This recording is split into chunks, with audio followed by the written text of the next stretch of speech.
1394. Sorry.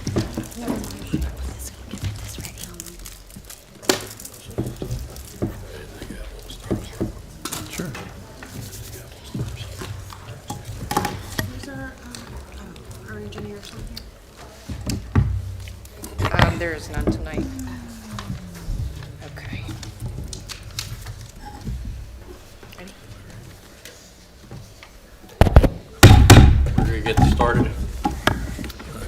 It is 6:30 PM on February 2nd, 2026, and this is the regular meeting of the Monroe Township Planning Board. Notice of this meeting was given as required by the Open Public Meetings Act, and a copy was posted on the second floor bulletin board in Town Hall and on the Township's website. Please note audio and video of this meeting is being recorded in accordance with Ordinance 56, 2024. The meeting is being broadcasted live on the Township's YouTube channel, and a link to view this meeting will be posted on the Township website for the public to view at their convenience. We're going to have flag salute. I pledge allegiance to the flag of the United States of America, and to the republic for which it stands, one nation, under God, indivisible, with liberty and justice for all. We'll have roll call. Ms. Fox? Here. Mr. Fratarelli? Mr. Giacomucci? Here. Mr. Hessel? Here. Ms. Kennedy? Here. Mr. Kozak? Here. Mr. Maury? Here. Mr. O'Brien? Here. Mr. Wolf? Here. Mr. Young is excused tonight. Mr. Campbell? Present. Mr. Warburton? Here. Mr. Dockney is excused tonight. Okay. Mr. Solicitor, will you swear in our board professional? Sure. Mr. Warbert, would you raise your right hand? Do you swear or affirm that the testimony you're about to provide to this board, if you provide any tonight, it will be the truth and nothing but the truth? I do. Thank you. Okay. Now, first we have memorialization of resolutions, PB 1026, number 562 SP, Hexa Builders LLC, preliminary major site plan approved. You need a roll call vote? Sure. So, Mr. Chairman, I drafted the resolution based on the meeting minutes and with input from Mr. Rocco. It's on the agenda properly for the board's approval tonight. All it does is memorialize the vote taken earlier in the month. Can I have a motion for that? Motion to memorialize? Second. Second. Roll call vote? Mr. Giacomucci? Yes. Ms. Fox? Yes. Ms. Kennedy? Yes. Mr. Kozak? Yes. Mayor Wolf? Yes. Mr. Hessel? Yes. Mr. O'Brien? Yes. Mr. Maury? Yes. Thank you. Okay, public hearing, WSP 0126, Hong Zhang versus and William Stevens, site plan waiver. The applicant is seeking a site plan waiver to operate a day spa in the existing building, along with another variances and waivers deemed necessary by the board. The property is located at 1394 North Black Horse Pike, also known as Block 612, lots 20, 8, 9, and 10 in the commercial zoning district. Is the applicant present? Please come up.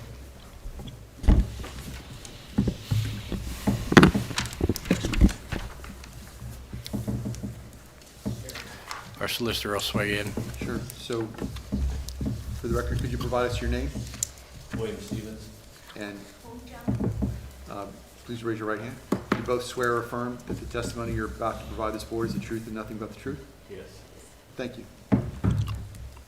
So you've made an application to ask the board for a site plan waiver for a business. Can you tell us about that business? Can you tell us why you're here? I'll make a long story very short if I can. I'm sure you guys are busy. So approximately 2 years ago, my parents were old. We live in Williamstown. We had a spa on Cherry Hill. We sold that. We opened it down here. It's, what is that? No. That one's, we have one at Sickerville.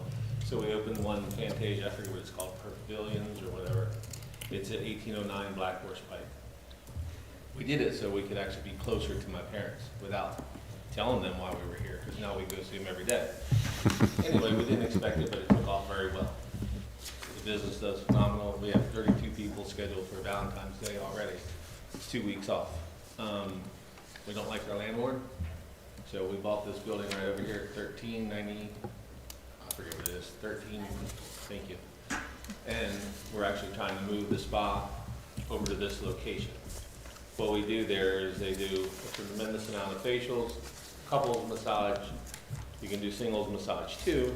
We do body scrubs, mineral baths, waxing, and mud wraps. So if you had to break it down, our business plan or model, Hong's, which is actually further down, still in the pipe, that's kind of rack and stack 'em. People go in, go out, in, out, in, out. It's on an hour every hour.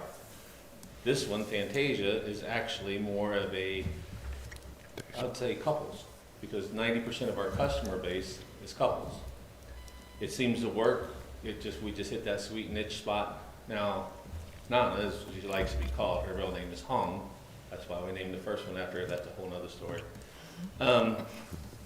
She wants to do more of a high end. So like, and I hate to say this, but to compete with like Hand and Stone, because our massages are based at $60 an hour. And if Scotty came in there, just using her as example, she would want to know, why is our massage 60 when she goes to Hand and Stone and it's $89 with a membership? So Nana got the bright idea to give them a run for their money. I actually wanted Palm and Rock, get it? But she said no. So her idea for this location would be called Diva's Day Spa. And I build them, I fix the things that goes wrong with it, and I listen to her. My life is much better that way. Okay? We bought this place. It's a great building.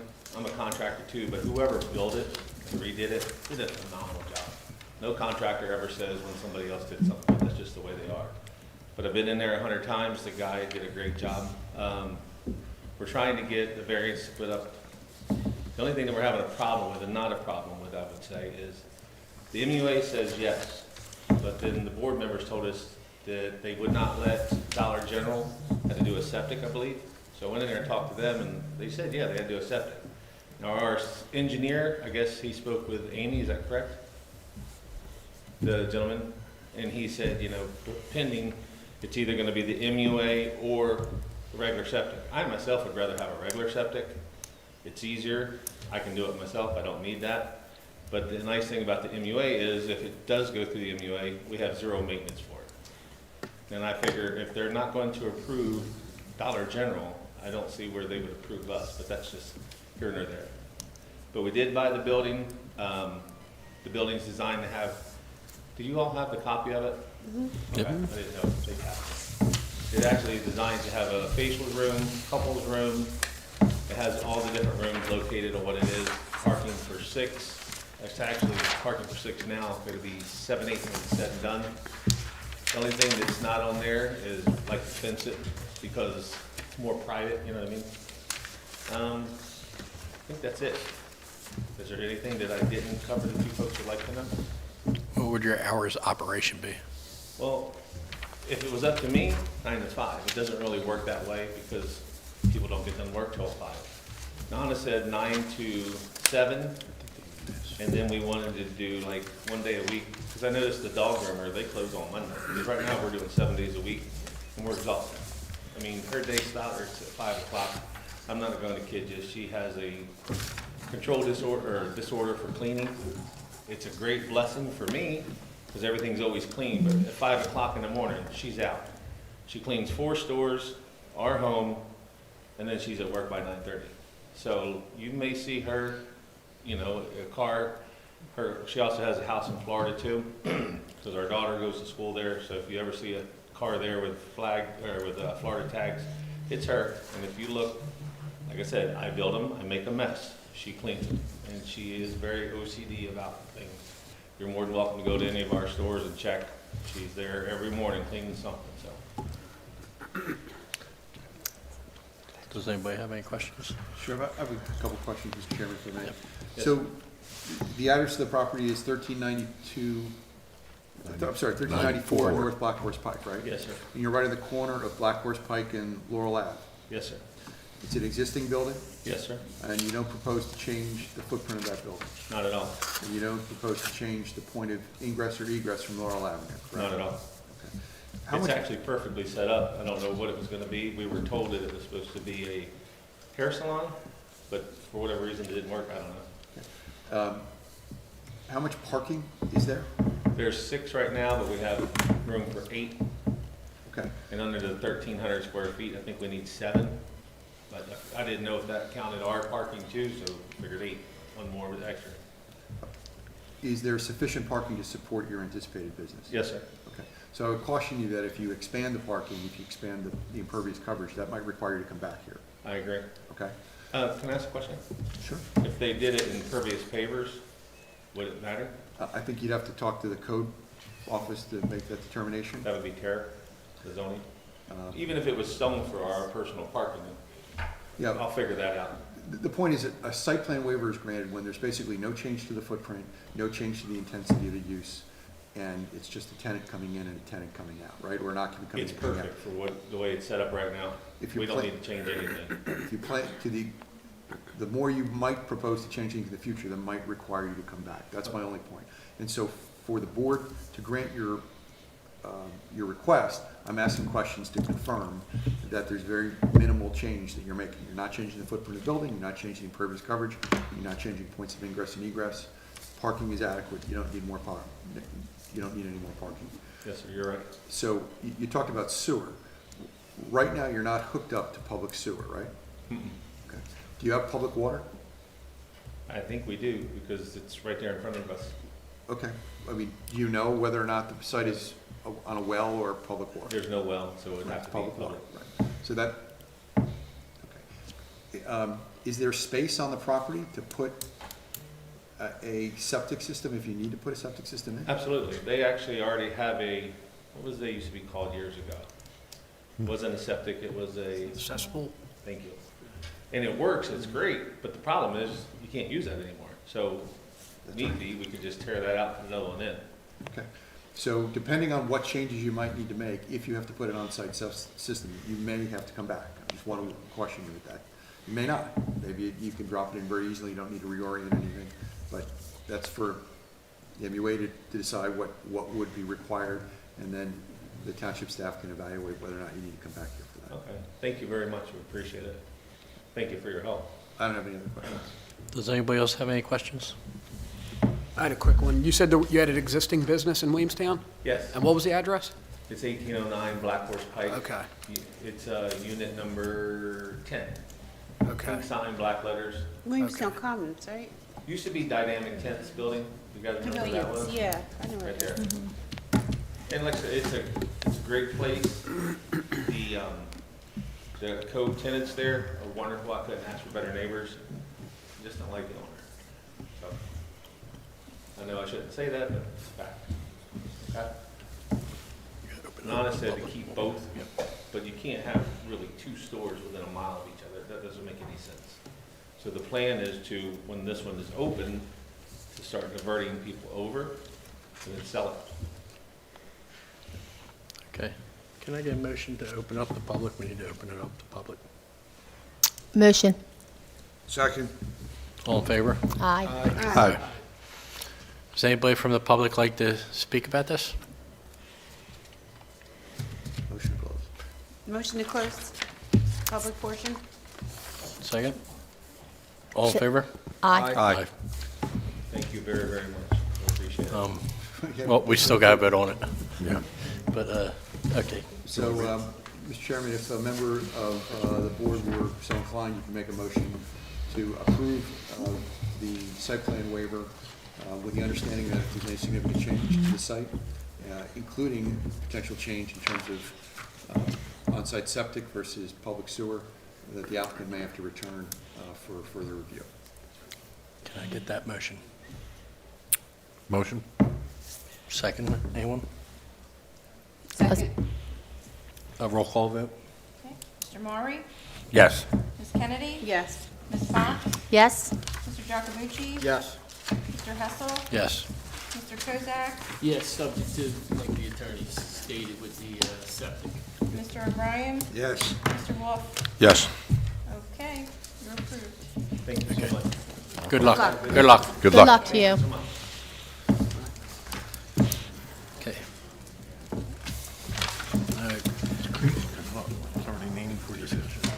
Sure. So the next item on the agenda, Mr. Chairman, are items for the board's discussion, just to bring the board up to speed on a handful of things. Council has adopted 3 resolutions directing the planning board and planning board staff to review certain things in terms of redevelopment and redevelopment areas. And just quickly, to bring them to your attention so you're aware that they're going on, Resolution R-76-2026 from council directs the planning board and your staff to prepare prepare a study to determine whether or not what's referred to as the Radix Road Study Area is an area in need of redevelopment, and concurrently to prepare a redevelopment plan if so warranted. You don't have to take any action on that tonight. There's nothing before you to take action on it. Mr. Warburton's here, who's been charged with preparing that initial study and preparing that redevelopment plan. The second item to bring you up to speed on is Resolution R-77-2026, and that is a resolution from council directing you as the planning board to do the same thing with property located at Block 14001, Lot 5. It's located at 1267 Glassboro Road, and that's direction from council to have the planning board and your staff prepare an investigation to determine whether or not that particular block and lot is an area in need of redevelopment, and if so, to prepare a redevelopment plan for redevelopment purposes. 2 comments with regard to both of them. They're both non-condemnation redevelopment plans, which means that the council has directed you to evaluate this, but not for the purpose of condemning any land, just for the purpose of redeveloping it, number 1. And number 2, there's a relation between both of these plans and the fair share housing obligations that the township has to have. It has to meet, there's a statewide court order requiring steps to be taken by municipalities by March 15th. And so with that deadline on the horizon, council directed the planning board and your staff to prepare that. The third resolution is Resolution 78-2026, which is a resolution from council directing the planning board and your staff to re-examine the criteria for data centers at the Hexa Builders redevelopment plan. The resolution directs the planning board and staff to look at criteria under which any data center, if it was to go there, would need to meet in order for it to be approved. The purpose of that, as I understand it, is to make sure that the township is in control of, if a data center were to come, what protocols, what requirements, what restrictions would be placed on it. And in the absence of something on your, in your plan, in the absence of an ordinance providing standards, when a developer comes in, a developer could say, look, you don't provide for a data center anywhere, you don't provide for a data center in these other places, we're going to apply for a use variance, which is very common. And then you give the applicant the opportunity to argue and suggest what the standards are. And so by staying a step ahead of that, asking your staff to prepare an amendment to the redevelopment plan, you would be setting the criteria which would be applicable for any data center, whether it's here or if someone wanted to come in somewhere else. The township could take the position, and rightly so, that you've stayed ahead of the game, so to speak, and that you are going to limit data centers to places where there are appropriately screened, where there are noise studies, where there's consideration for water usage, for all the criteria that your staff is going to make a recommendation to the planning board and then to council to make sure that if and when a data center comes, that the appropriate protocols are in place to make sure that they're placed in an appropriate location with appropriate safeguards for the public's health, safety, and welfare. No action to be taken tonight. Just simply making you aware that that's underway, and I would expect your staff to return in the next month or 2 with a report on that. Again, no action for the board to take, just keeping you apprised of what staff is working on to bring to you. Mr. Chairman, if I could just speak briefly, we typically don't get public to attend these meetings, and, after our last planning board meeting, I will just quickly go over each of these, just to give the public some awareness on each of these redevelopment zones. So the first one, Radix Road Study Area, that is a proposed project. We've had a developer that has been looking to develop this location. It came in as townhomes, which, is concerning to many residents with overburden in the school district. They have agreed to do a proposal to do senior housing, similar to what you see going in just down the street at the St. Mary's project. Similar to that, less impactful on the community as far as the school district. Senior housing doesn't have as much traffic as townhome developments would. So that's what that redevelopment area is what we're looking to investigate. Secondly, the R77, that is a project that is proposed, which is a fantastic project off of Glassboro Road. It would be for a assisted living facility with memory care.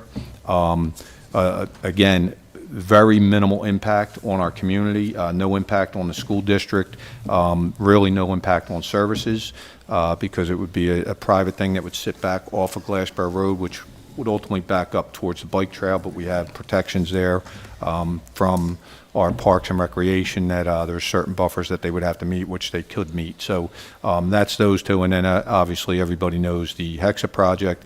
And, we met with the professionals, our planner, our township engineer, as well as our attorneys, to discuss putting some safeguards in that redevelopment plan to address concerns from the residents that spoke here at our last planning board meeting. So the idea would be, hopefully, Adam, to have some recommendations for our next planning board meeting on March 2nd, and bring that back, and then we can kind of digest that and go from there. Thank you, Mr. Thank you. Thank you. Okay, we're going to open it up to public portion. Can I get a motion to open it to public? Motion?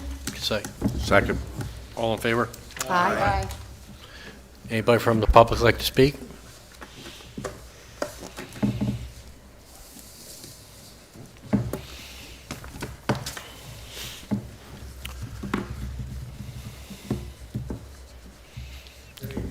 Can we have our solicitor swear in? Sure. Fred Svoboda, 1471 12th Avenue, Williamstown? Do you swear or affirm that the testimony you're about to provide before is the truth, nothing but the truth? Yes. Thank you. I had a question on the cooling systems that they're planning to do for this AI system. I did a little bit of research, I'm no professional, but it seems to me this thing is supposed to use X amount of millions of gallons.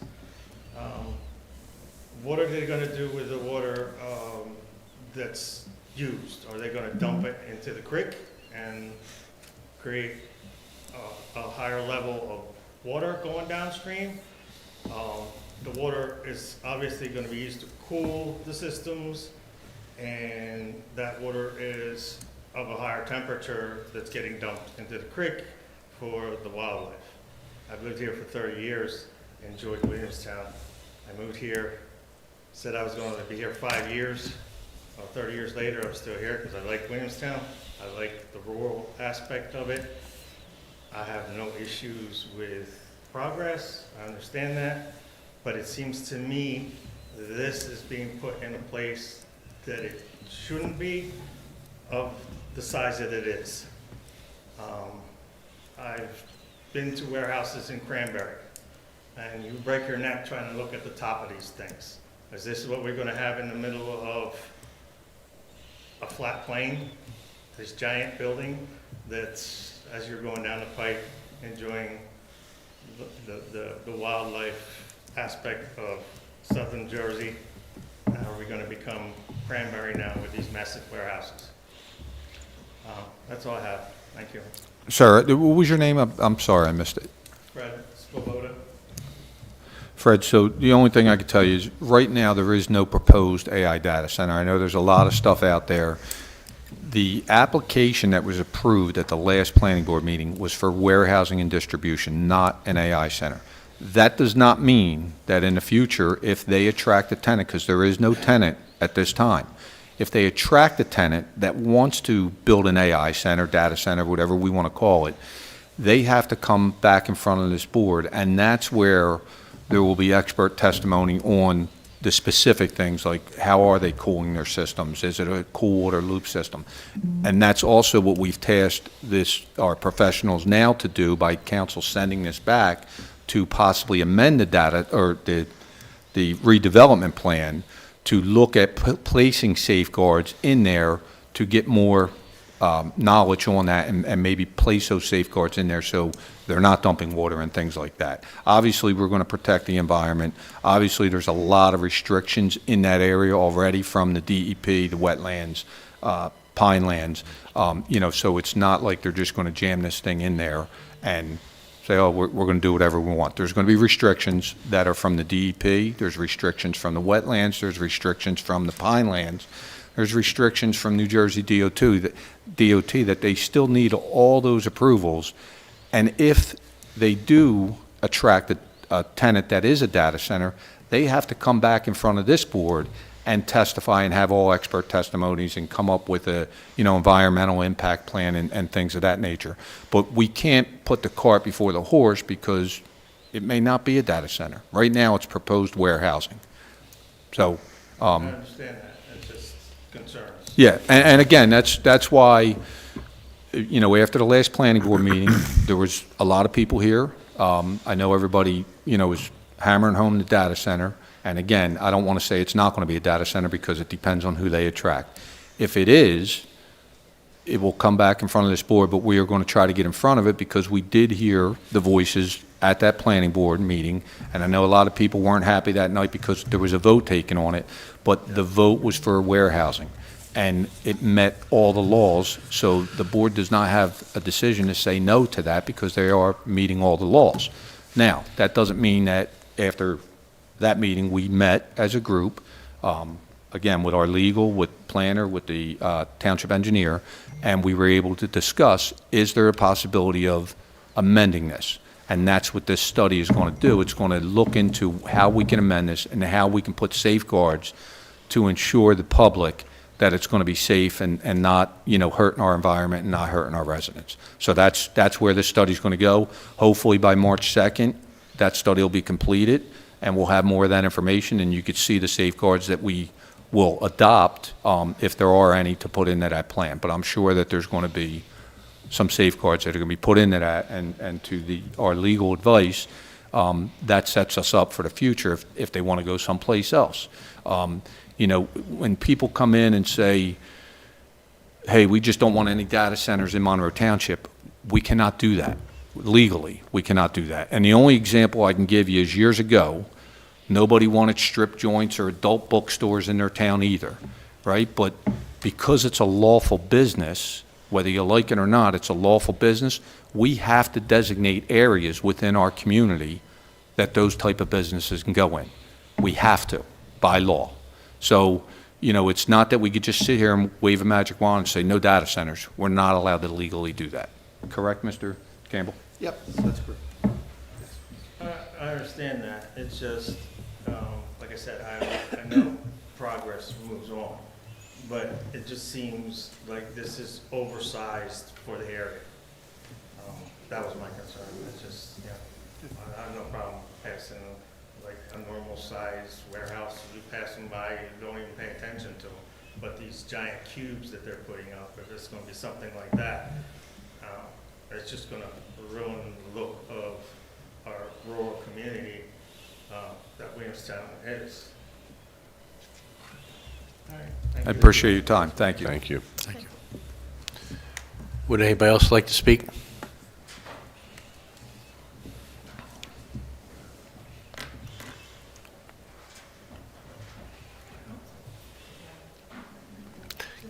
Can you let our solicitor swear in? Sure. Can you tell us your name, where you live? My name is Jean Scipione. I live at 211 McKinley Avenue in Williamstown, New Jersey. And do you swear or affirm that the testimony you're about to provide the board is the truth and nothing but the truth? Yes, sir, I do. Great, thank you. I know that you're proposing a warehouse, and all I want to say is I don't want that in our town. Because I know that it sits on wetlands. And I'm thinking about the future of our children and your grandchildren. Conservation, preservation, those two words. I also want you to take into consideration that when you build a warehouse, you have trucks. You have diesel fuel tanks. Underground, there's underground water. They leak. Be aware that we could end up having a major disaster, environmental impact. So I want to bring that up to you. I also want you to remember on January 12th, 2012, there was a major leak of underground diesel fuel tanks from New Jersey Transit. It destroyed the lakes. It caused a massive cleanup. Be aware that if you have anything related to any type of environmental disaster with the warehouse, your data center, or whatever you propose to put there, your children, your grandchildren, decisions you make today will affect a generation, that is 40 years. Please, I ask you to reconsider. Thank you for hearing me. Thank you. Thank you.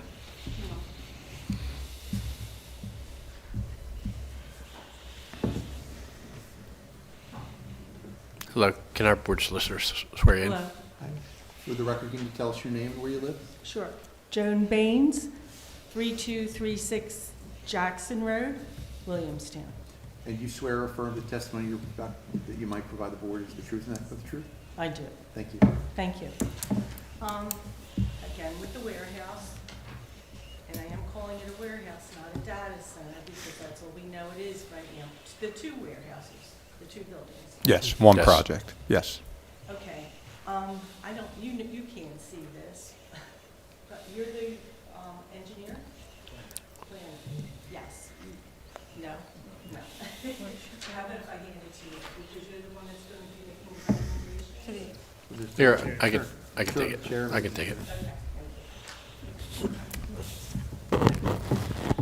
That is, or warehouses, my lots, okay? Thank you. I'm gonna mark it. Yeah, mark it A1. I could be wrong about where the warehouses are, but I think that's where they are.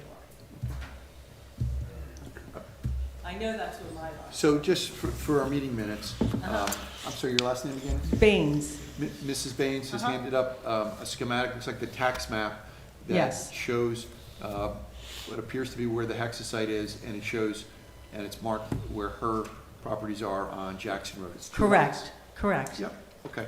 We'll keep that on the record. Okay, thank you. So my biggest concern, and this sounds very selfish perhaps, is water.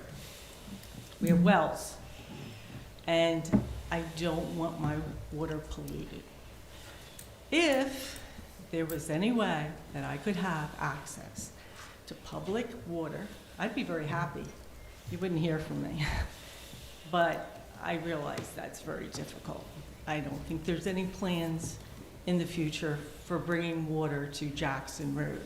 So, Ms. Baines, I can actually speak briefly to that. So this project goes back several years prior to my administration, but during my administration, we did have meetings with the developer. And the lure at first was a bottling company that Right. they wished to bring here, remember. which would have brought Hearing that. in excess of 400 jobs to the community, would have brought truck traffic, it would have brought manufacturing basically to this township. And there were some early meetings where Atlantic City Electric, South Jersey Gas, MUA, DOT, Economic Development from the state level, state senators, assembly people were all on a phone call with a potential client or tenant that they were trying to lure here.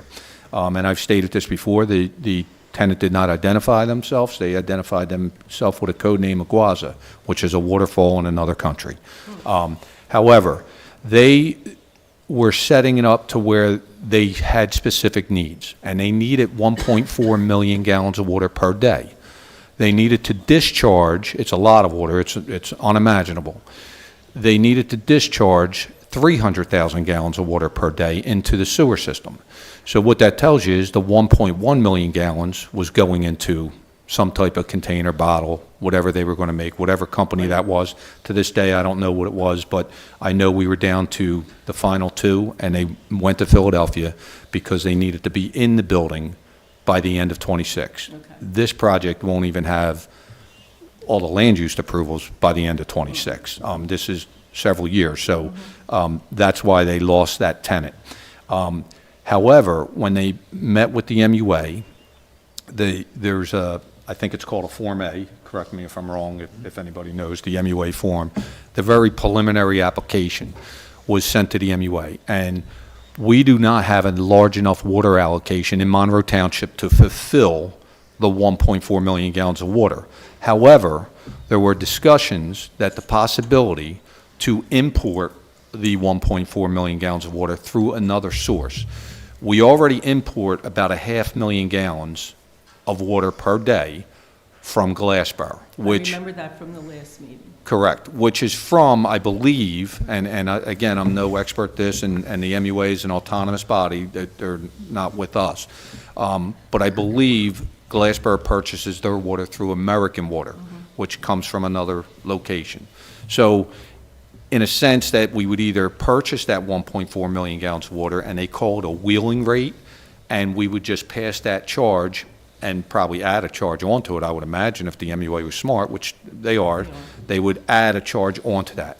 The developer was in agreement to build infrastructure, and because it was such a large system at 1.4 million gallons, they actually were on board with running it down the Black Horse Pike to, I guess it would be Coles Mill Road, down to Jackson Road, and do a complete loop, which would provide water and sewer to an area that could use it. Like you're saying, you would love to see that. Some other people are against that. They like the well water, but that would provide that. I don't know if that's on the table now, because a warehouse, they testified to in the hearing that they would only use less than 50,000 gallons. So I don't know that they would need that big loop system. So I don't know, to answer your question, if they provide water and sewer to that. But they would definitely need to provide water and sewer at this location.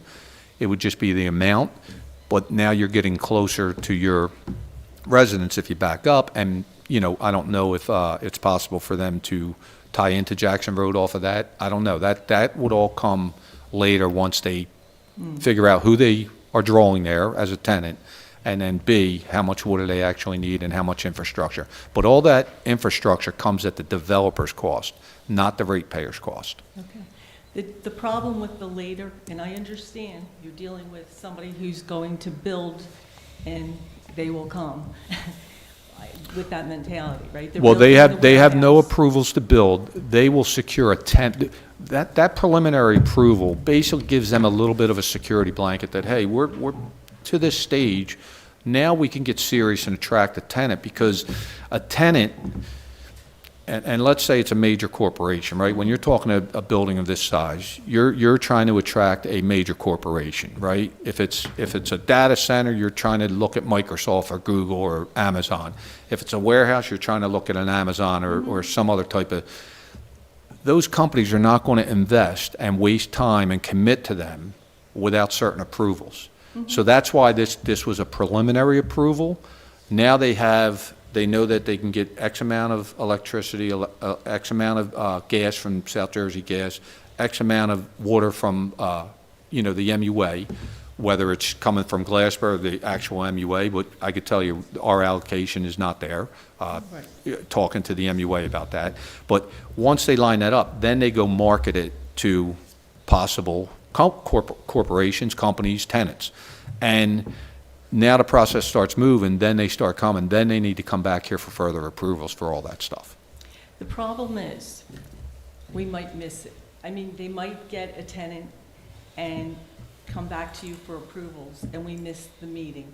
Well, we've only been living here for 2.5 years. Okay. When we bought our house is when you did the rezoning, correct, of the area, of about 22? So there was an initial redevelopment plan. I don't have it in front of me, so I don't know what year that was adopted, and then there was an amendment to it, I believe in 25, the beginning of 25, which then permitted data centers. This board does not do that. Council does that. Okay. And then it gets sent to this board to make sure that it is in compliance with the laws and our master plan. And then the planning board sends it back to council. Yeah, I guess the point I'm trying to make is that people miss these things. Yeah. You know, it's not like you said yourself at the start, or someone mentioned at the start, that the public usually doesn't attend planning board meetings. So a couple things, right? We have to, by law, publicize it, and we do, whether it's and Amy can answer this better than I can, but on our website, social media page, in the newspaper, right? Things get publicized. There are certain triggers that make the developer themselves notify within a certain area. But also, you know, for many years, this township would record their council meeting, the second council meeting in a month. Last year, you know, because we want to be transparent as administration and as a council and as, you know, people working for the public, that we now live stream all of our meetings, not just the second council meeting. I'm aware of that. It's all of our council meetings. It's our planning board meetings, our zoning board meetings, you know, our ordinance meetings. Everything now is live streamed, so the public, if they cannot make it, that's available to them. We didn't start doing that until last year. It was an important thing to us to do that, to be transparent and get more people involved, because we know people have, you know, they're busy, they didn't see the notification, you know, they forgot about the notification, so we do live stream stuff so people can see. I understand that you're trying to reach out to the public in those ways, but the public just, there's the enjoyment of life, and you just miss that stuff, and that's what my concern is, that I'm going to miss it. And I hear you, and, you know, unfortunately, this planning board used to meet twice a month. We've been meeting once a month over the last year or so. And, you know, I don't know how else you notify everybody other than following what's in the law that says you have to notify the public. For us to sit there and send a letter to every resident, every application that comes up, I mean, this board approves, Amy, you know better than me how many applications come before this board throughout the year. It would be impossible for us to. And those meeting dates are announced for the entire year at the beginning of the year. They're all prepared and set up for planning board, zoning board, and I believe council as well. In the beginning of the year, they set up all their meeting dates for the entire year, so you can get that. So we list of just have to be dates. more vigilant as to looking for these things. The The list of dates would be given to you, and then you would know when the meetings are, is what I'm saying. Last year, we went to the wrong board. We went to the MUA, to a meeting, and we told them we were concerned about that bottling plant that we had Right. heard about.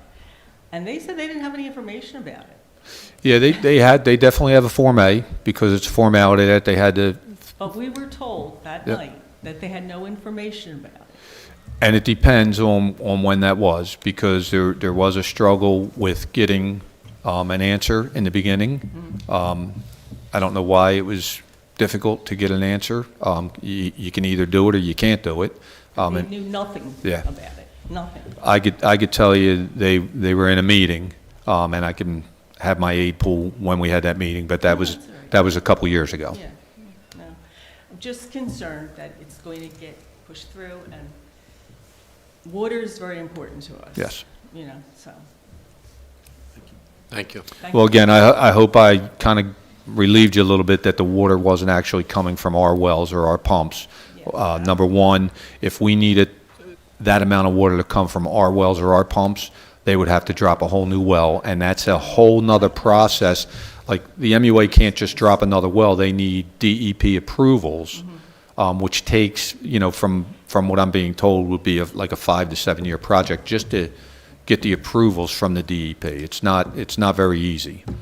I'm starting to get a real feel for why the owner of our property sold it when he did. I think it was at the time of the reorganization, and even though we didn't know about it, he did. Yeah. So, And I mean, listen, you know, with a project like this, I think the developers, they shoot for the stars sometimes and hope that they can get a 1.6, but in reality, if a tenant comes back and only needs 200,000 square foot, they're not going to build a 1.6 million square foot building if they only need 200,000, because it's just, what are they going to do with the remaining 1.4? I hope that happens. Thank you. Thanks for All right, Thank thank you.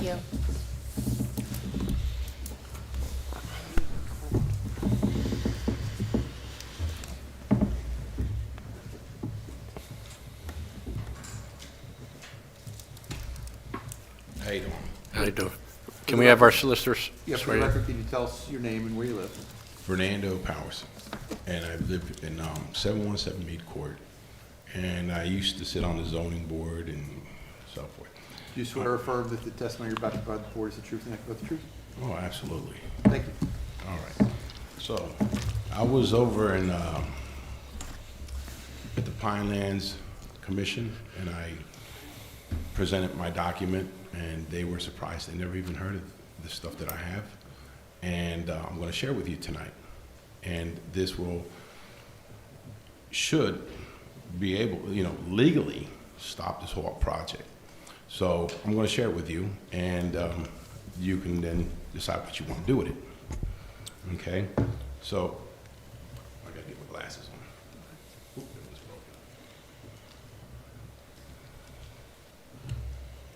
broken. All right.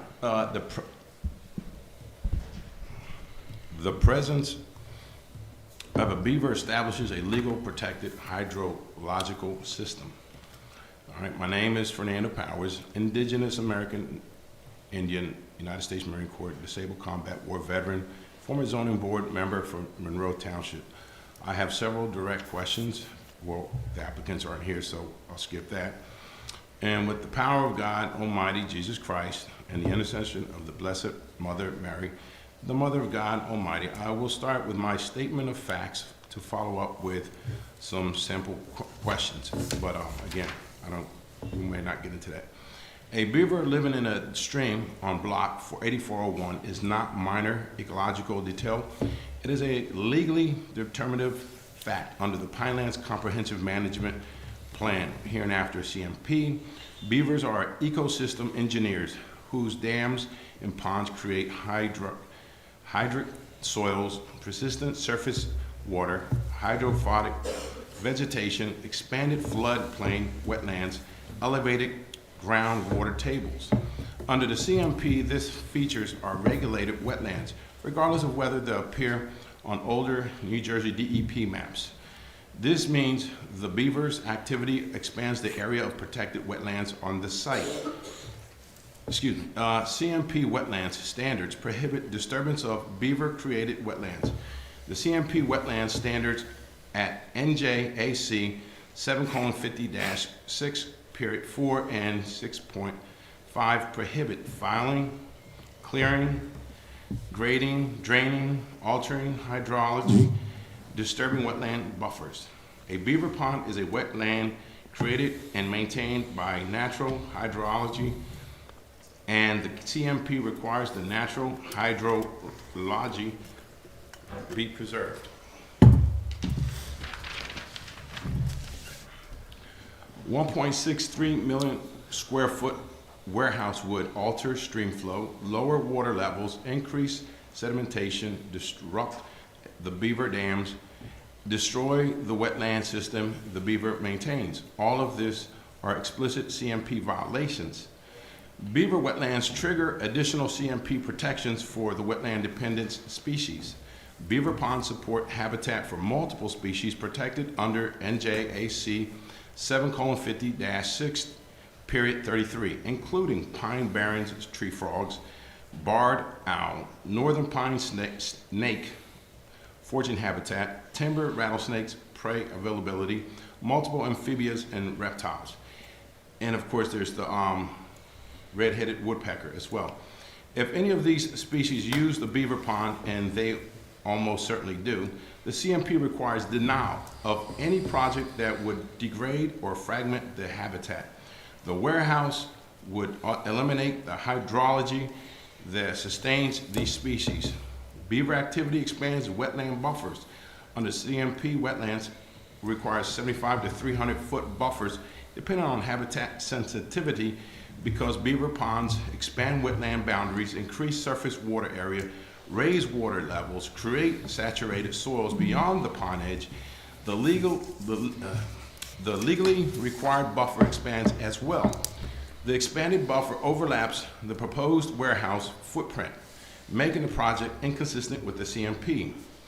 Beaver-created hydrology conflicts with the 1.4 million gallon per day water withdrawal. The applicant proposed withdrawal of 1.4 million gallons per day would lower the water tables, reduce the stream flow, dry out the beaver pond, collapse the water land system, eliminate habitat for wetland-dependent species. Under the NJAC 7:50-6/86, the CMP prohibits any development that lowers the water table, alters wetland hydrology, reduces stream base flow, harms wetlands-dependent species.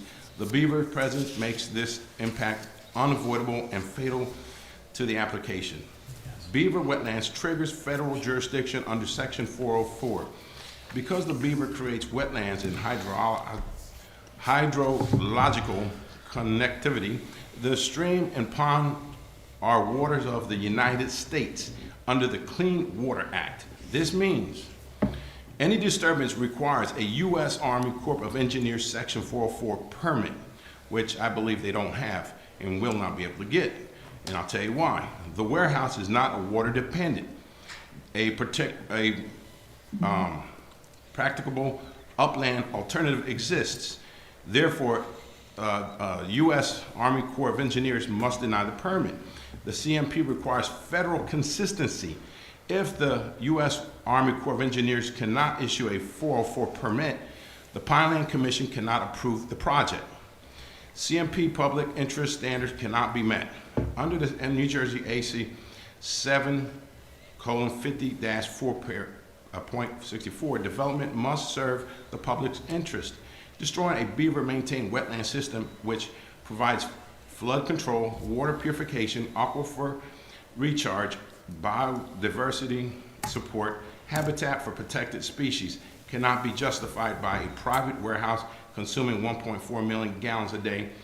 The CMP Comprehensive Management Plan requires a denial where the public interest is not served. Conclusion, the beaver makes a CMP compliance impossible. The presence of a beaver block 84 is not a footprint. It is a legal barrier that triggers expanded wetlands jurisdiction, expanded buffers, threatened species protections, hydrological protections, federal section 404 jurisdiction, CMP public interest requirements. A 1.63 million square foot warehouse cannot meet any of these standards. The CMP requires denial. So part of the analysis that they have to meet is they have, when I mentioned here, but I'm going to put in my own words, is that they have to show that they couldn't find anywhere else in New Jersey or South Jersey or even in our county that they could have put this rather than coming here. And if they didn't do that, just that alone disqualifies, and you got to say no here today because they didn't meet their requirements. And again, they don't have a permit from the U.S. Army Corps of Engineers, and if they don't have that, they can't proceed. And you can't say yes because you have to stay consistent with the federal law. As a lower government and as a state government, they cannot supersede the federal government under that act. And that's what I have. And if you want this for the record, I'd like to put it in. Okay. Enter it. You can give it to me. Yep, sure. Oh, and I also have the technical appendix of all this laws, so that'll help you out. Okay.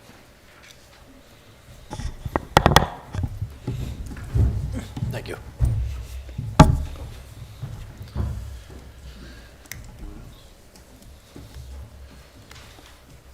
Does anybody else want to speak tonight? And if you need to get a hold of me, Amy, she knows how to get a hold of me. Okay, thank you.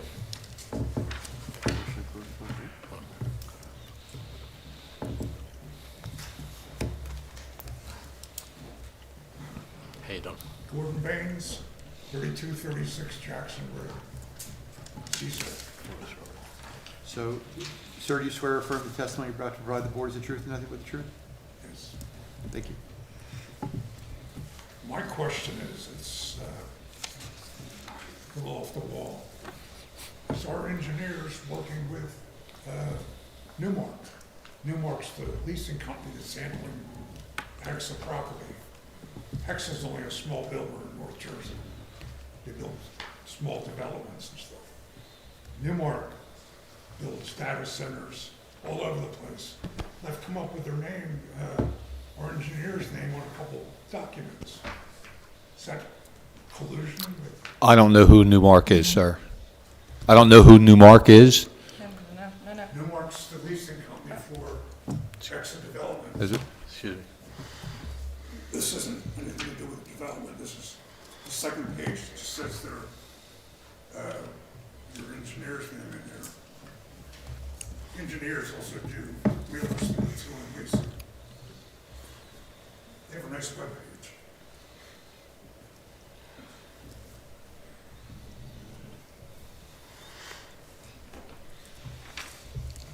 Do you want to submit this to the chair? I mean, that's a question, if the engineers are profiting both ways, it's fine by that. If it's illegal, Can we just call this a website not for right. now? Sure.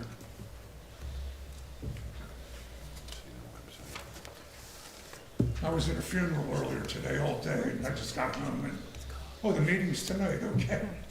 I just looked that up. Yeah, to give you a quick answer, I don't know. I don't know what the answer to that is, if it's a conflict or not. I don't know what the relationship is with them, but, certainly it's on the record, and I mean, if they're gonna give us I'm for the recommendations.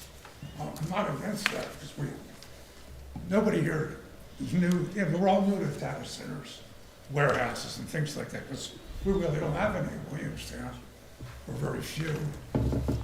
Why don't they start out with a small section, Give it a trial, give us a 100,000 square foot data center or something. I mean, most of them are small. I dealt with, 3As over in Philadelphia. It's like they had their data center in the basement,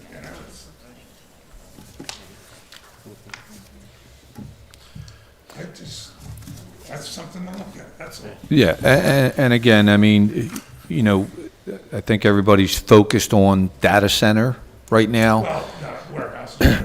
I could tell you, in doing some research on my own and speaking to people that I know that know a lot more than what I know about data centers, they don't think it's possible because of the one that's going in Vineland, that they would need, a large data center in Vineland and then in Monroe Township. Supposedly the one in Vineland is going to cover from here to Philadelphia.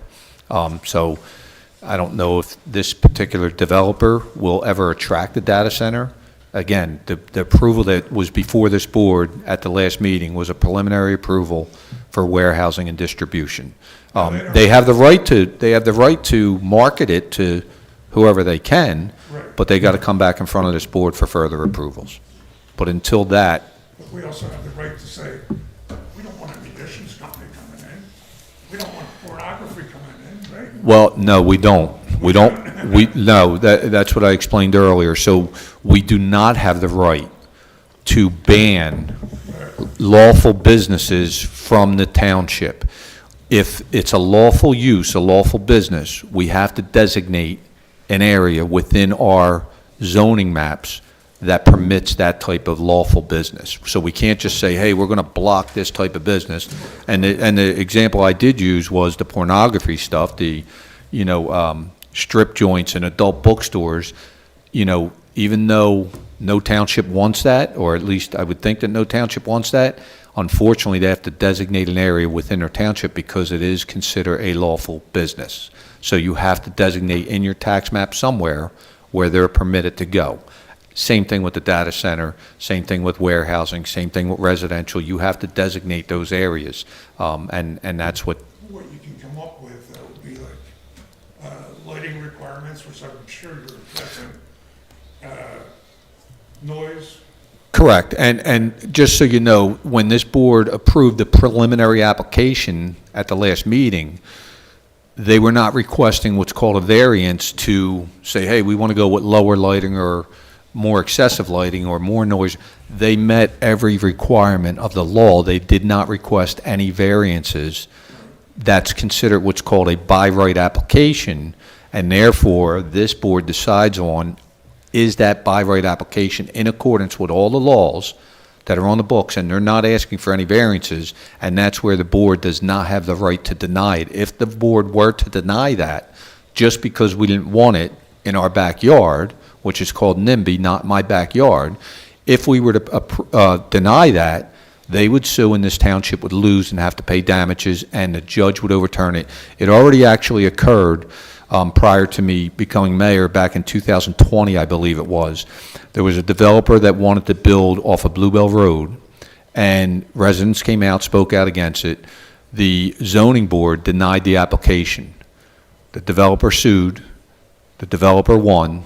The judge overturned the board's decision, said you could still build the development there, and the township had to pay damages. So you can't just deny it just because it's in the backyard. And again, we can't just block it because we don't like it. If it's a lawful business, we have to allow it somewhere in our township. So I hope that makes sense. Okay. Thank you.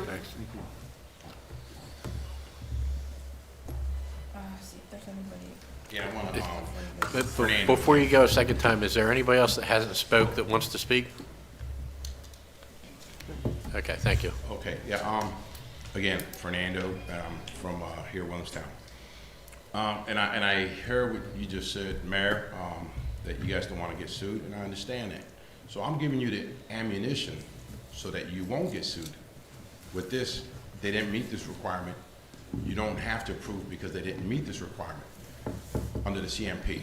And I'm gonna give you some more stuff since I already gave you. I'm just gonna give you the whole complete packet. And here's the table of contents and my cover letter and the questions that you can ask the developer yourselves, because I did it all for you already, all the homework. And I've already given you the index of all the laws and so forth. And the federal law, they have to meet with the federal law. That one right there is a big hurdle, and I don't see them ever making it. So you can actually say no tonight on the fact that they didn't meet that. Mr. Powers, there is no vote this evening. Oh, okay, well, I wasn't sure what you guys exactly, Yeah. I just wanted to voice So myself. there is no vote. There are 3 resolutions. The one that you're speaking of is R78. That just allows our professionals to do an investigation to determine if we can make some revisions and amend the current redevelopment plan to put safeguards in there to protect and ensure the residents that spoke out at the last meeting and this evening that their concerns regarding, usage of water, usage of electricity, noise, pollution, environmental impact, all those type of things, larger buffer areas, make sure that there's no fracking, all the stuff that the residents spoke out about. That's what these professionals now are tasked with, that are our professionals, to come up with a plan to see if there's anything that we could put in there to safeguard and help the residents with their concerns. That's what's being tasked tonight, but there is no vote. When the professionals bring that back at the March 2nd meeting, then there will be a vote to potentially amend the current redevelopment plan to put those safeguards in there. Okay, and they'll address the federal law. Well, I'm sure our legal will ensure that we are in compliance with all laws, and the developer is in compliance with all laws. Obviously, if they're not in compliance with the law, they don't get the approval. Right. But there's also other things, the Pinelands. Yep. And the way that works, just so everybody knows, if you're not aware, so when we change an ordinance for like a redevelopment zone in this case, right, the ordinance gets changed, gets voted on by council. That then has to go in front of the Pinelands. The Pinelands then has to certify that ordinance and send this township a letter back, and Adam, you could probably speak to this better than I can, but to confirm that that new ordinance that we amended for the redevelopment plan fits in with all the laws that the Pinelands go by, and that it also fits within our master plan. They then send us a letter back. Once they send that letter back, then the ordinance actually becomes an ordinance. Even though it was voted and approved, it doesn't become final because this is in the Pinelands until the Pinelands sends us that letter. And the Pinelands did send us a letter that that redevelopment plan is in accordance with all the laws and with all the Pineland restrictions, that it's still in accordance with all of that. So we do have that letter that was sent, I believe it was in '25, that was sent. So, and that's when the ordinance actually goes into effect, after their approval. So typically, if this was not in the Pinelands, let's say it's in the northern part of our town, we make a redevelopment zone, we don't need to go to the Pinelands on that. But if it falls in the Pinelands, the Pinelands kind of has to approve what we already approved before it can be official. Now, if they, I guess they can rescind it, because I know when I went there and spoke before them, they had no idea. They were like, wow, you know, I've been here 10 years and I have never heard of this. And I'm like, what's right there? It's, you know, it's a federal law. Well, I'm sure they have attorneys and all that, I'm Yeah, sure. but, they were all dumbfounded, every last one. I'm sure they'll review it, and if there's an issue with it, I'm sure they, and look, if we make an amendment, and correct me if I'm wrong, Mr. Solicitor, if we make an amendment next month at March 2nd, and we say, hey, we want to put all these safeguards, that ordinance has to go back in front of the Pinelands before it actually takes effect. So even if we want to put safeguards in there, it doesn't become official, even if we all vote yes on it, and the town council accepts it and adopts that new ordinance for the redevelopment, that still isn't the final approval. It still has to go in front of the Pinelands Commission, so I'm sure if they have information where it should. I was speaking with them, I said, this here first has to go before the Army of, the U.S. Army Corps of Engineers, because they have to approve it first. And if they can't get an approval there, then everything else just falls, you just can't do it. Well, I'm sure their attorneys, and between their attorneys and our legal advice, they'll make sure that we are in compliance with all the laws. Yeah, anyhow, so I want to give you the rest of what I have to packet. This way, I pretty much did the homework for everybody. And this should just, if it follows the law, it won't be able to go any further. So I'm going to hand this also, is the parcel description, the I don't have my glasses on, hydrological diagrams, the CMP violation summary, which is short, the CMP. Just right, put my glasses on. Oh, that's broken.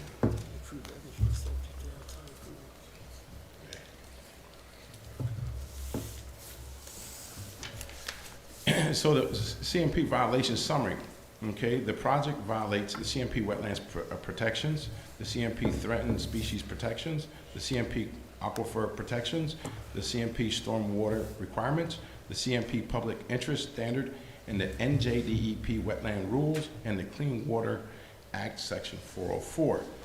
It will never, and I'm pretty confident it's not going to pass that.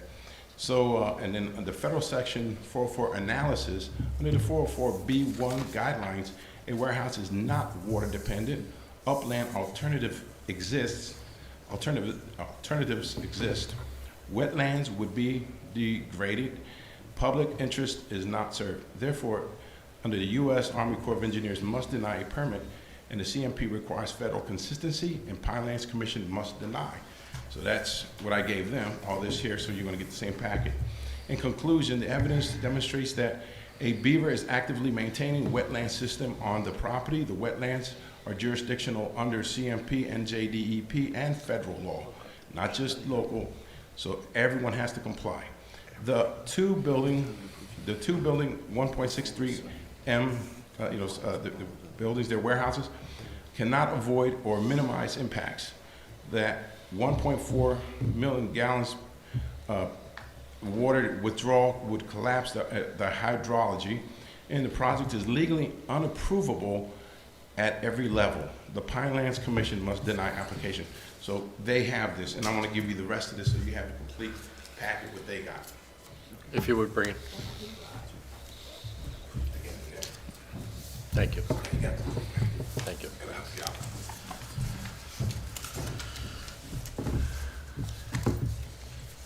Would anybody else like to speak? And that concludes. Thank you. Can I get a motion to close the public? Motion to close? Second. All in favor? Aye. Okay, we need approval of minutes for January 8th, 2026. Motion to approve. Second. All in favor? Aye. Okay. Special meetings will be scheduled for Tuesday, February 24th at 6:30 PM. Please mark your calendars. If you can't make it, let us know. Thank you. So, I don't know that there's anything else on the agenda, Mr. Chairman, but I think I need to swear. Yes. Our chair and our vice chair. Yeah, we. Amy, just real quick, the February 24th special meeting is, what is that? That's for the affordable housing, related to the affordable housing, those two. Okay, can you just explain that to the public? Sure. So statewide, there's been a whole program put in place to make sure all municipalities comply with the fair share housing obligations that every municipality, every community has. And the court has set a deadline for every municipality to accomplish certain things towards those goals, and has set that deadline as March 15th. So in order to do that, the township staff, the planning board staff are preparing studies for certain properties to determine whether or not they're in need of redevelopment, and plans for those properties which are determined to be in need of redevelopment to facilitate redevelopment, so that facilitates and makes more efficient the development of housing that is required by law to exist in every community. And so in order to make the March 15th deadline, working with staff, I asked for a special meeting, which is what the chairman just referenced. We'll have a meeting on the 24th, and on the 24th, I would expect that Adam or someone from his firm will provide you with, we'll have a hearing on two matters. On the block 14001 lot 5 property and the Radix Road property, hearings to determine whether or not those are actually areas in need of redevelopment. And you will also hear proposed reports or proposed redevelopment plans for those two properties. And I believe we'll also examine the Cross Keys and High Top plans on that date. Right, so those are two areas that are already been identified and approved as areas in need of redevelopment. And so there will be an opportunity for the board to consider redevelopment plans for those two others. So it's two hearings on areas in need of redevelopment and 4 presentations on redevelopment plans. And it's a lot more than you would usually do in a given meeting, which is why I think it's helpful to have a separate meeting to discuss those. And we're working under a tough time constraint, as is every municipality in the state, to meet those deadlines. So that's why we're doing it. Yeah, and just so the residents know, the obligation that we have as a municipality to meet the fair share housing, I can just give you an example. I believe this is phase 4, Adam? This is round 4, what they consider.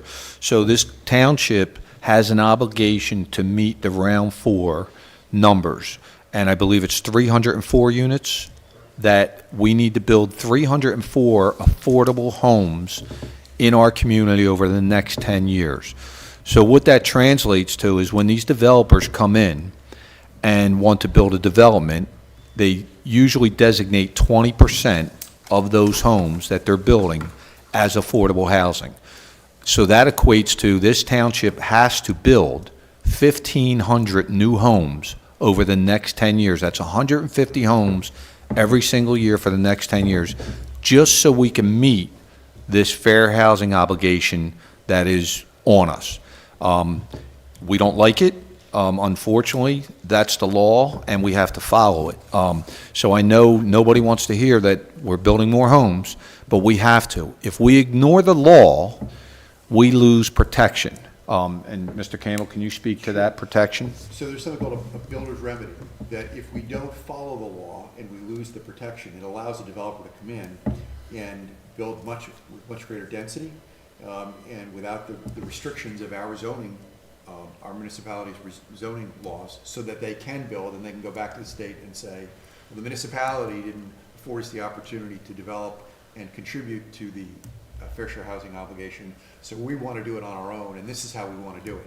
It basically divests the municipality of the authority to regulate development and gives a developer almost carte blanche to come in and develop. And so that's why it's important to make those deadlines, and it's important to hit those goals. So in essence, if we violate the law and don't abide by it, these developers will be able to build whatever they want, whenever they want in our community. Abiding by the law gives us some restrictions that we could put on them and kind of have a decision in what is coming. For example, the two that are up here, R76 and R77. You know, we pushed for senior housing at the one location. The other location was going to be townhomes, and now that is going to be a proposed assisted living facility, which has less of an impact.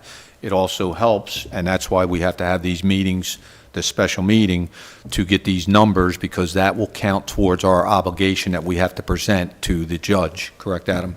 By March 15th.